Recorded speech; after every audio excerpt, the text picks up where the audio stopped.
Today we talk about what the heck I do or my sales team does during an hour prep time for a sales call, how to get more marketing budget from someone who's willing to pay you more or increase your budget. And we finally get the answer to how many licks does it take to get to the center of a Tootsie Pop.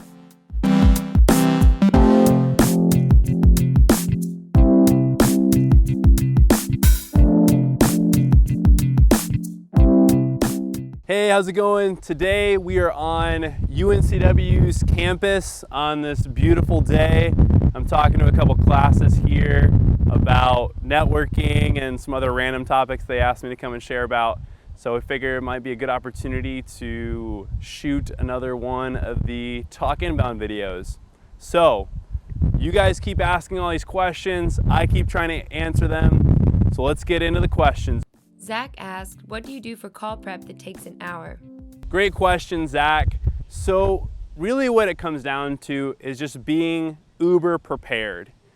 One of the biggest things that we concentrate on is making sure that any direction that the questions go or that the discussion goes during a call, we have the control, which means we can't be surprised with anything. So some of the prep to get to your question, because I talked more to the why do we prep versus the actual question itself. So some of the things that we do during the prep are research down to the individual level. So if there's multiple people on the call, we like to do a lot of research on each person, figure out some of the common hobbies they might have, common interests they might have. Those are pretty standard, I'd say, for most sales operations. We also like to go into detail about the company. You know, what is their website history looked like? What do they prioritize? What do they not prioritize? If you're selling a software, you know, what other complementary software systems are they already using that you can leverage during the call? You know, there's some great tools to scan a website to look at. For your business, I know you're selling a service to someone and you're basically selling them time.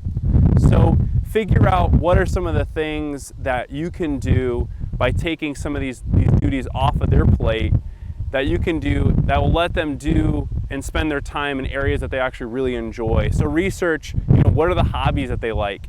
You know, try to look at their Instagram account and figure out what do they like taking pictures of, or, you know, what do they tweet about on their Twitter?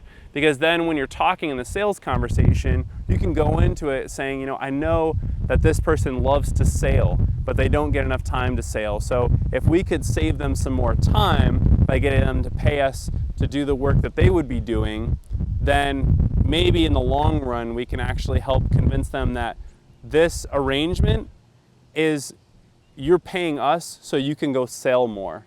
I know it's really confusing. We're talking about sales and sailing, but those, I'm trying to differentiate the two. So anyway, it could be hiking, it could be mountain biking, you name it. Basically center in on what is their goal and what is their focus. In order to truly do that, you have to do a fair amount of research.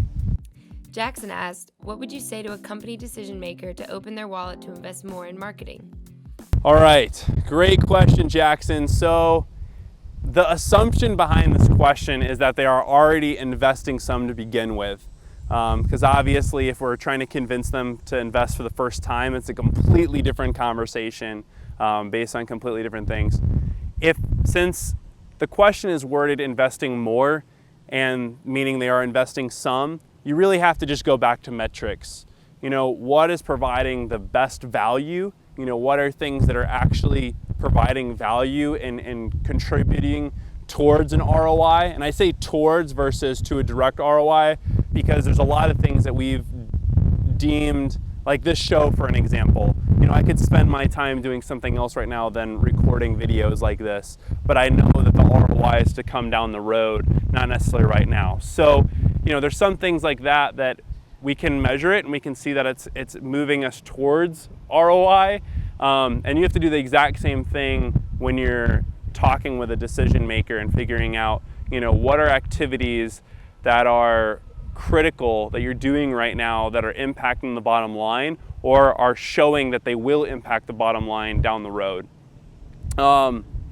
Biggest example of that is looking at what what they're currently doing and then check that with stats to see if is there any stats that prove that that money could be better utilized in different areas. So I think that would be the first place to start, really. Honestly, Jackson, is the metrics. You know, dial into the metrics, look at where those things are going, look at where money is being spent, how it's being utilized, and then figure out, is there a better way to do it in the long run that's going to help the company out to have the best traction moving forward. All right, so Luke, I did not forget about your question. Unfortunately, based on all the things going on, I've had to do some other research, so I decided to kind of phone a friend on this one, and I'm gonna use good old trusty Google, so let's try this out here. How many licks does it take to get to the center of a Tootsie Pop? Greater than candy, a group of engineering students from Purdue University reported that its licking machine, modeled after a human tongue, took an average of 364 licks to get to the center of a Tootsie Pop. 20 of the group's volunteers assumed the licking challenge unassisted by machinery and averaged 252 licks each to the center. So 252 licks, Luke. That is the well-researched answer. All right, guys, this has been really fun to do. One of the things I need in order to keep doing this show is your questions. So if you've watched this show, then, or this video, or whatever we're calling this, then please submit some of your comments, submit a couple questions. You can use hashtag #TalkInbound.